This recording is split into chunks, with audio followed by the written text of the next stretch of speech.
बिस्मिल्लाहिर्रहमानिर्रहीम। मेरा नाम आमिना है।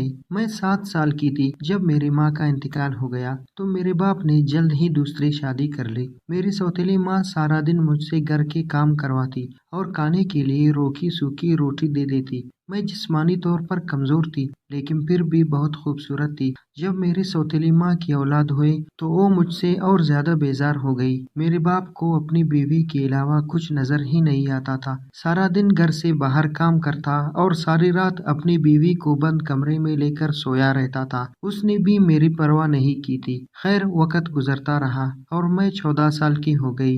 एक दिन मैंने अपनी सौतेली माँ और बाप को कुछ ऐसी बातें करते हुए सुना कि मेरे कान खड़े हो गए।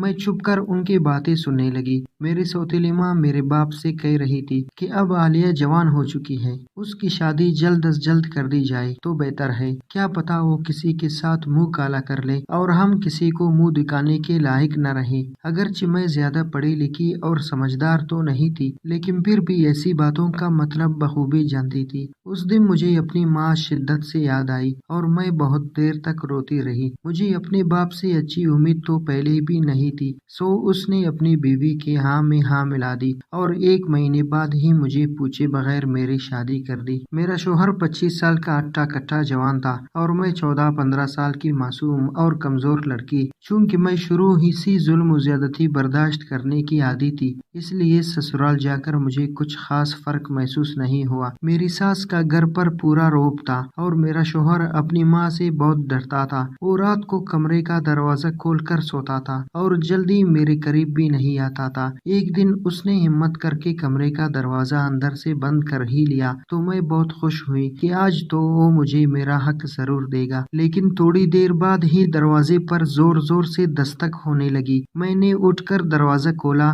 तो मेरी सास बाहर खड़ी चिल्ला रही थी और मेरे शोहर से कह रही थी कि तुमको शर्म नहीं आती, घर में तुम्हारी जवान बहनें है और तुम बीवी को कमरे में बंद करके घर में बेहयाई फैलाते हो और मासूमों की जहन पर क्या असर पड़ेगा। मेरा शोहर बेचारा इतना सा मुंह लेकर रह गई और हमेशा की तरह मैं उस रात भी बिन ब्याही रह गई। मेरी शादी को 2 महीने बीत चुके थे लेकिन मैं अभी तक कंवारी थी। अब तो मेरा शोहर भी मुझसे नजर नहीं मिला पा रहा था। एक दिन वो मेरे पास आया और कहने लगा कि आलिया मैं बहुत शर्मिंदा हूँ, मैं चाहकर भी तुमको शादी वाली खुशी नहीं दे सकता। असल बात ये है कि मैं शुरू से ही नामर्द हूँ। इस बात का मेरी माँ को अच्छी तरह पता है, इसलिए वो मेरी इज्जत रखने के लिए कोई न कोई ऐसा बहाना बनाती है कि मैं तुम्हारे करीब ना जा सकूं और मेरा ये राज तुमसे छुपा रहे। उस दिन पर मैं अपनी किस्मत पर बहुत रोई। मैं अगले रोज अपनी सास के पास गई और कहा कि जब आपको पता था कि आपका बेटा शादी के लायक नहीं है तो आपने क्यों उसकी शादी करके मेरी जिंदगी बर्बाद कर दी। मेरी सास रोने लगी